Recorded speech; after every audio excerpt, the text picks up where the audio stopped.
ज्योतिबाची चैत्र यात्रा जवळ आली आहे। या निमित्तानं दख्खनच्या राजाचं दर्शन घेण्यासाठी कर्नाटक राज्यातील बिदर तालुक्यातल्या बसू कल्याण इथले 9 जण कोल्हापुरात आले होते। पहाटे पंचगंगा नदीत स्नानासाठी गेलेल्या या 9 जणांपैकी शंकर गवळीकर यांचा बुडून मृत्यू झाला। जीवरक्षक उदय निंबाळकर यांनी हा मृतदेह शोधून पाण्यातून बाहेर काढला।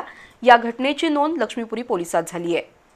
कर्नाटक राज्यातील बिदर तालुक्यातील बसू कल्याण इथल्या मिरकल गावातील 9 मित्र ज्योतिबाच्या दर्शनासाठी कोल्हापुरात आले होते।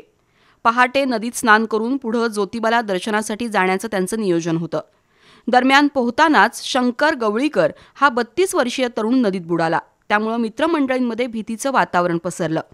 दरम्यान पंचगंगा नदीवर उपस्थित स्थानिकांनी जीवरक्षक उदय निंबाळकर यांना बोलावून घेतलं। त्यांच्यासह अग्निशमन दलानंही मृतदेहाचा नदीत शोध घेण्याचा प्रयत्न केला। दरम्यान उदय निंबाळकर यांनी मृतदेह शोधून नदीपात्रातून बाहेर काढला। या घटनेची नोंद लक्ष्मीपुरी पोलिसात झाली आहे।